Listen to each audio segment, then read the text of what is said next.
Students, start. Previous class में हमने narration part 1 पढ़ा, जिसमें हमने आपको बताया कि कैसे नॉर्मल रूल के हिसाब से कैसे डायरेक्ट से इनडायरेक्ट बनता है। अब पार्ट 2 में हम पढ़ेंगे कुछ स्पेसिफिक रूल, जिसको हम टेंस वाइज भी कर सकते हैं, उस हिसाब से या सेंटेंस के स्ट्रक्चर वाइज जो रूल्स हैं उस हिसाब से हम पढ़ेंगे कि डायरेक्ट से इनडायरेक्ट कैसे बनाया जाता है। तो इसमें पहला होता है कि यदि जो आपका रिपोर्टिंग वर्ब अगर पास्ट में हो तब क्या करेंगे। यदि रिपोर्टिंग वर्ब पास्ट में हो और रिपोर्टेड स्पीच भी पास्ट में हो,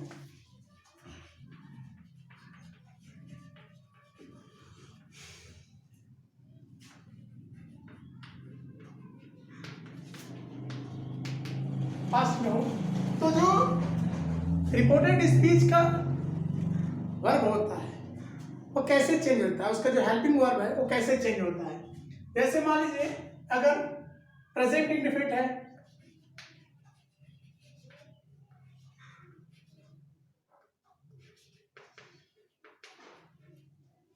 प्रेजेंट इंडेफिनिट है तो ये हो जाएगा past indefinite. Past indefinite present continuous है तो हो जाएगा पास्ट कॉन्टिन्यूअस। प्रेजेंट परफेक्ट है तो हो जाएगा पास्ट परफेक्ट।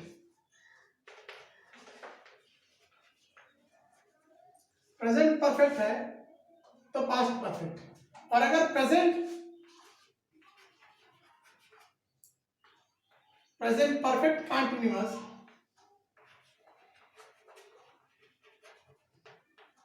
तो हो जाएगा past perfect continuous.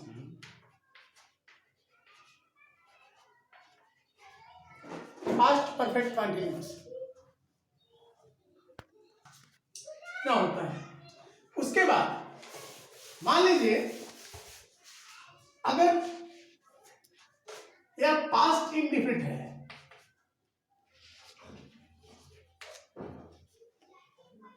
Past indefinite है तो हो जाएगा past perfect.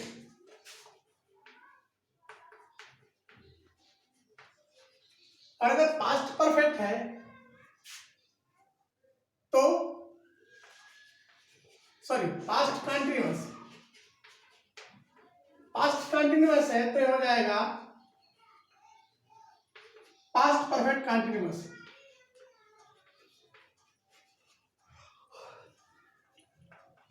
Past perfect continuous और पास्ट परफेक्ट और पास्ट परफेक्ट कंटिन्यूअस का कोई चेंज नहीं होता है, उसका नहीं बनता है। सिंपल वर्ड में अगर हम कहें तो अगर आपका रिपोर्टेड स्पीच का हेल्पिंग वर्ब अगर पास्ट प्रेजेंट इंडेफिनिट है तो रिपोर्टेड इनडायरेक्ट में पास्ट इंडेफिनिट होगा। और अगर पास्ट प्रेजेंट कंटिन्यूअस है तो पास्ट कंटिन्यूअस होगा। प्रेजेंट परफेक्ट है तो पास्ट परफेक्ट होगा। प्रेजेंट परफेक्ट कंटिन्यूअस है तो पास्ट परफेक्ट कंटिन्यूअस होगा। अगर पास्ट इंडेफिनिट है तो पास्ट परफेक्ट होगा। पास्ट कंटिन्यूअस है तो पास्ट परफेक्ट कंटिन्यूअस होगा। लेकिन अगर पास्ट परफेक्ट है या पास्ट परफेक्ट कंटिन्यूअस है तो उसमें कोई चेंजेस नहीं होते हैं। स्टार्ट।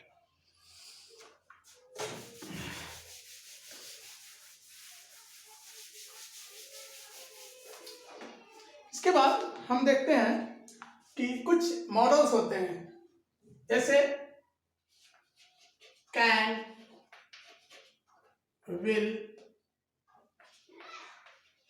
शैल, फिर हम लिखते हैं मे। ये सब अगर रहते हैं रिपोर्टेड स्पीच में तो उसका भी जब पास्ट में होता है रिपोर्टिंग वर्ब तो उसका चेंज कैसे होता है। जैसे कैन हो जाता है कुड, विल हो जाता है वुड, शैल हो जाता है शुड, मे हो जाता है माइट। ये चेंजेस होते हैं। कुछ चेंजेस होते हैं, कुछ शब्द होते हैं, जैसे अगर रिपोर्टेड वर्ब में लास्ट में दिस हो, एक चेंज हो जाता है दैट में। अगर होता है दिस, क्या हो जाता है दोज। फिर हेयर, देयर, फिर नाउ, फिर होता है देन। फिर हम लिखेंगे टुमारो,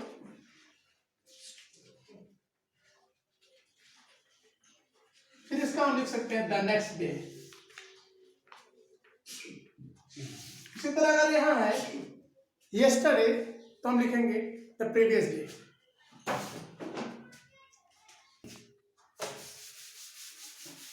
ये हो गए कुछ रूल्स। अब हम देखते हैं कि असर्टिव सेंटेंस, अगर नरेशन असर्टिव सेंटेंस में है तो हम कैसे उसको चेंज करते हैं। पहला एग्जांपल हम देखेंगे, मान लीजिए प्रेजेंट इंडेफिनिट का। प्रेजेंट इंडेफिनिट में अगर हम देखें, he said to Hina,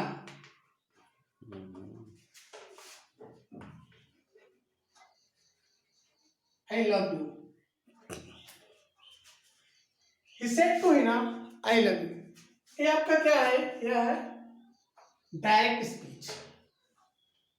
अब जो भी रूल्स हमने आपको बताए हैं उस हिसाब से हम चेंजेस करेंगे। अगर हम इसका इनडायरेक्ट बनाएंगे तो हम क्या लिखेंगे, ही, फिर सेट के जगह हमने क्या लिखा, रूल नंबर 1। पहले हमने लिखा कि अगर सेट यानी रिपोर्टिंग वर्ब प्रेजेंट या पास्ट में है, सॉरी प्रेजेंट या फ्यूचर में है तो उसमें कोई चेंजेस नहीं होगा, लेकिन अगर पास्ट में है तो उसमें परिवर्तन होंगे। तो हम यहां लिखेंगे सेड। सेड का अगर हम लिखते हैं सेड ही, लेकिन इसके बाद एक ऑब्जेक्ट है तो इसलिए सेड का हमने आपको जैसे लिखाया था सेड, ये हो जाएगा सेड। और अगर यहां टू रहे यानी सेड टू तो ये हो जाएगा टोल्ड। तो यहां हम लिखेंगे ही टोल्ड। फिर उसके बाद हिना, हिना। अब उसके बाद हमने नेक्स्ट रूल क्या लिखा था कि इन्वर्टेड कामा हटाते हैं, उसके बाद हम लिखते हैं दैट। अब इसके बाद रिपोर्टेड स्पीच में अगर फर्स्ट पर्सन है तो सब्जेक्ट के हिसाब से चेंज होता है, सेकंड पर्सन है तो ऑब्जेक्ट के हिसाब से चेंज होता है, थर्ड पर्सन है तो कोई चेंजेस नहीं होते हैं। तो इसका हम लिखेंगे तो ये हो जाएगा आई, ही के हिसाब से ये हो जाएगा ही। ठीक, चूंकि एक नियम और हमने आपको बताया था कि अगर रिपोर्टिंग वर्ब प्रेजेंट या फ्यूचर में है तो रिपोर्टेड स्पीच का भी टेंस नहीं बदलता है, और अगर रिपोर्टिंग वर्ब पास्ट में है तो इसका भी टेंस बदल जाता है। कैसे अगर हमने लिखा है पास्ट इंडेफिनिट, प्रेजेंट इंडेफिनिट है तो पास्ट इंडेफिनिट, प्रेजेंट कंटीन्यूअस है तो पास्ट कंटीन्यूअस। ये जो सेंटेंस है ये आपका है प्रेजेंट इंडेफिनिट, तो यह किस टेंस में बदला जाएगा, पास्ट इंडेफिनिट। आई फर्स्ट पर्सन के हिसाब से, ये आई फर्स्ट पर्सन है तो सब्जेक्ट के हिसाब से ही हो गया, तो लव का हो जाएगा लव्ड। यू क्या है आपका सेकंड पर्सन है तो ये किसके हिसाब से चेंज होगा, हिना, यानी आपके ऑब्जेक्ट के हिसाब से चेंज होगा। तो हमने आपको बताया था कि शी होता है, सी का ऑब्जेक्टिव फॉर्म होता है हर, ये हो गया हर, ये आपका चेंज हो गया। दूसरा एग्जांपल अगर आप देखें इसी सेंटेंस को, अगर हम देखें हम यहां बस इतना लिखे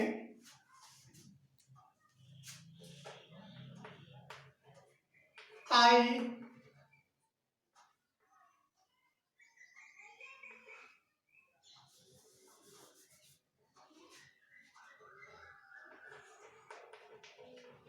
lived आगरा। ठीक, रोल स्टार्ट।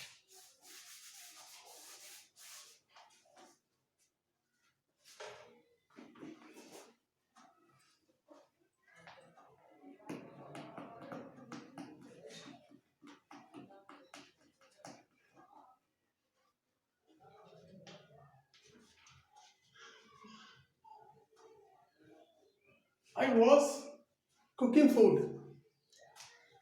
सेंटेंस है, he said to Hina I was cooking food। अगर इसका बनाना हो तो क्या लिखेंगे, बाकी चीजें सेम रहेंगी, यहाँ हम ही लिखेंगे, लेकिन यह सेंटेंस जो है वो पास्ट कंटिन्यूअस है। मैंने आपको बताया था कि अगर पास्ट इंडेफिनिट रहे तो उसका बनेगा पास्ट परफेक्ट, पास्ट कंटिन्यूअस रहेगा तो उसका बनेगा past perfect continuous.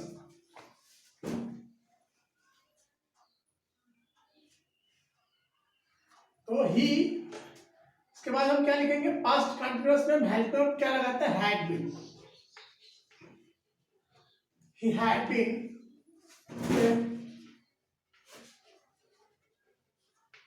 cooking food।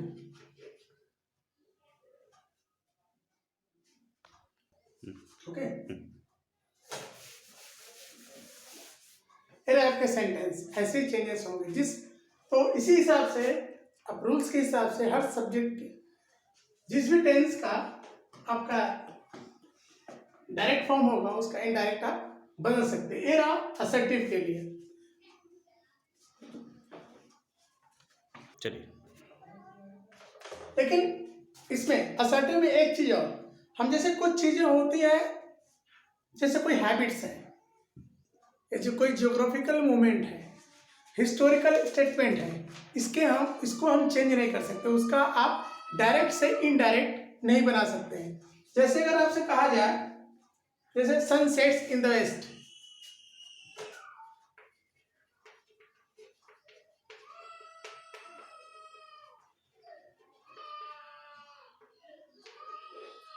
ये आपकी रोज की घटना है, ऐसी नहीं है कि आज हुई कल नहीं हुई, परसों फिर होगी, फिर नहीं होगी। या कुछ हैबिचुअल स्टेटमेंट होते हैं जिसमें आप लिख सकते हैं कि जैसे कोई यूनिवर्सल सत्य, कोई कहावत है, कोई यूनिवर्सल ट्रूथ है, या कोई एक्टिविटी हैबिचुअल एक्टिविटी है, इसका हम डायरेक्ट से इनडायरेक्ट नहीं बना सकते।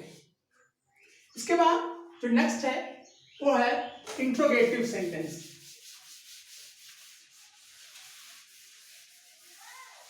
अभी तक आपने देखा कि अगर असर्टिव फॉर्म होता है तो हम उसका कैसे डायरेक्ट से इनडायरेक्ट हम कैसे बनाते हैं। दूसरा है इंट्रोगेटिव। इंट्रोगेटिव में हम देखते हैं कि उसको हम डायरेक्ट से इनडायरेक्ट कैसे बनाते हैं।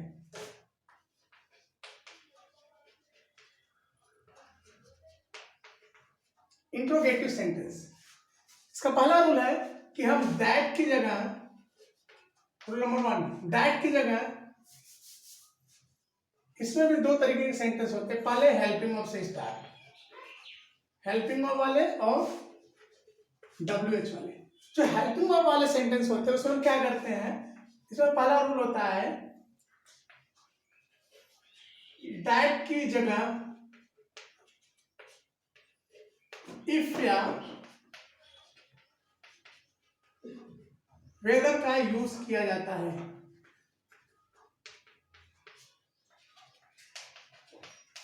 रूल नंबर 1, जैसे हम असर्टिव में हम लिखते थे दैट, रिपोर्टेड, जब हम रिपोर्टेड स्पीच से इन्वर्टेड कामा हटाते थे तो दोनों को जोड़ने के लिए हम दैट का यूज करते थे। Reporting of plus reported speech को जोड़ने के लिए हम दैट का यूज करते थे। लेकिन इंट्रोगेटिव सेंटेंस में जो कि हेल्पिंग ऑफ बेस्ट है उस पर हम क्या करेंगे कि दैट की जगह हम इफ या वेदर का यूज करेंगे। दूसरा,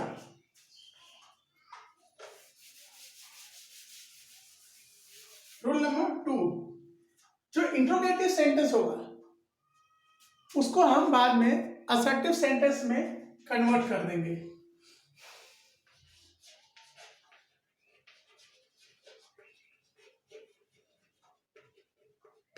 रिपोर्टेड स्पीच का जो सेंटेंस होगा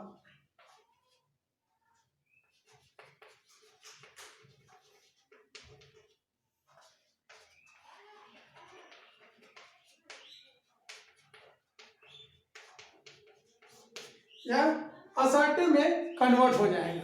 सेकेंड रूल। थर्ड रूल है WH का ही, सॉरी, अगर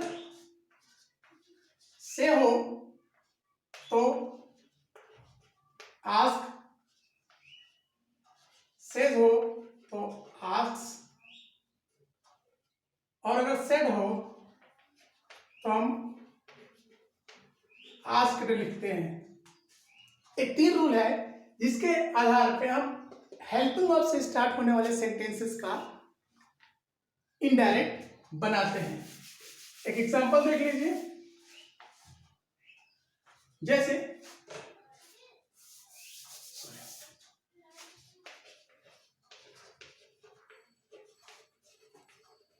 she said to me,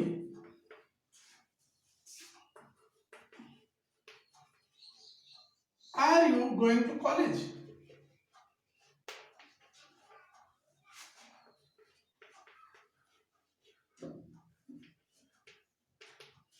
ये सेंटेंस है। अब अगर हम इसका इनडायरेक्ट करना हो तो हम क्या लिखेंगे? जितने भी रूल्स हैं असर्टिव सेंटेंस में, जितने भी रूल्स हम लगाए हैं, दैट के अलावा सारे रूल्स, दैट और से के अलावा सारे रूल्स यहाँ अप्लाई होंगे। तो पहला इसका हो जाएगा सी। अभी हमने बताया कि से रहे तो आस्क, सेज रहे तो आस्क, और सेड रहे तो आस्क्ड हो जाता। तो यहाँ सेड है तो सेड टू है तो यह हो जाएगा आस्क्ड। आस्क्ड हमने पिछले क्या बताया था? से हो तो आस्क, और हाँ, से हो तो आस्क और सेड हो तो आस्क, यही बताया था तीनों। तो उसके आधार पे हम लिखेंगे आस्क्ड। फिर हो जाएगा मी। अब हम इसका इन्वर्टेड कामा हटाते हैं।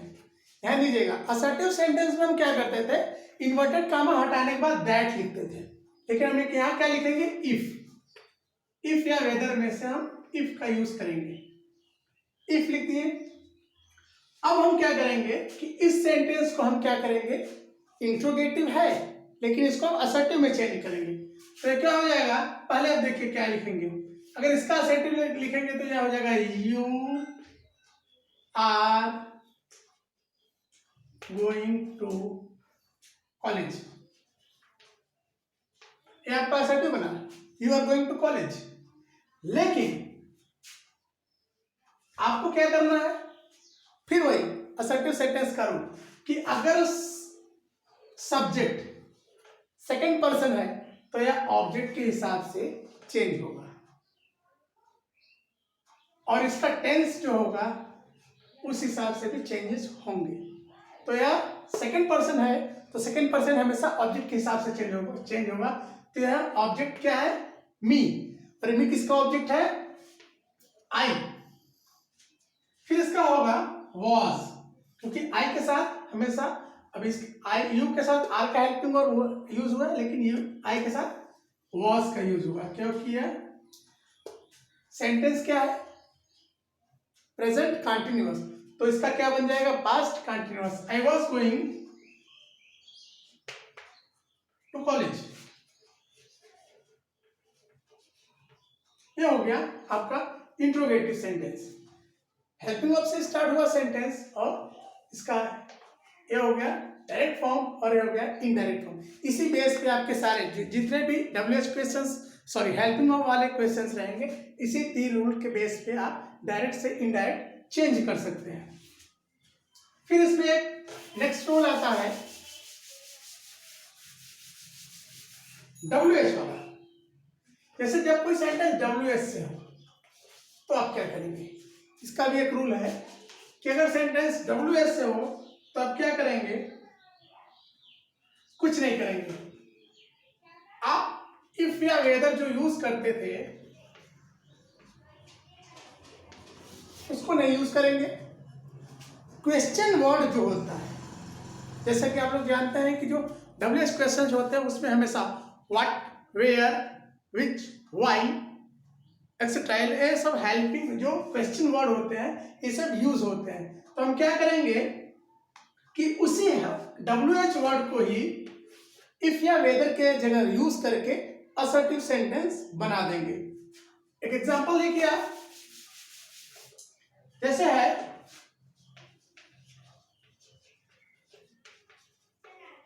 she said to her,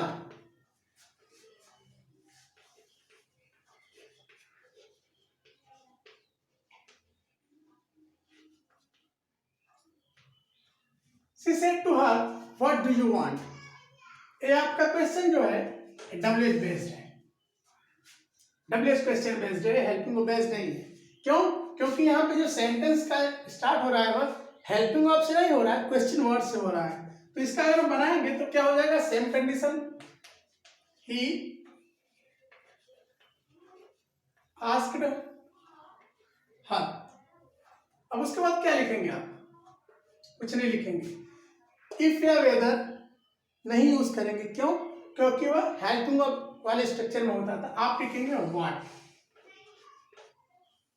इसके बाद इसका आप सेंटेंस बनाएंगे, चूंकि यह प्रेजेंट इंडेफिनिट है, आप लिखेंगे यू वांट। तो यह क्या ये हो गया आपका, इसका असर्टिव हो गया यू वांट। सेकंड पर्सन है तो इसके हिसाब से चेंज होगा, यानी यहाँ हर है तो यहाँ लिखेंगे शी।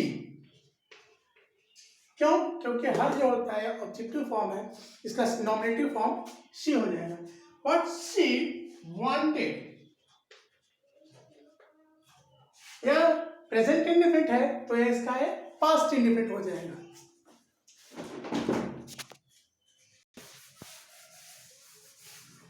ये रहा आपका इंट्रोगेटिव। लास्ट क्लास अपने क्लास में हमने पढ़ा था कैसे डायरेक्ट से इनडायरेक्ट बनाते हैं। असर्टिव फॉर्म था, ये है इंट्रोगेटिव। तो हम इसके नेक्स्ट वीडियो में हम देखेंगे कि कैसे इंपेरेटिव और एक्सक्लेमेटरी सेंटेंस के हम डायरेक्ट से इनडायरेक्ट बनाते हैं। Thank you.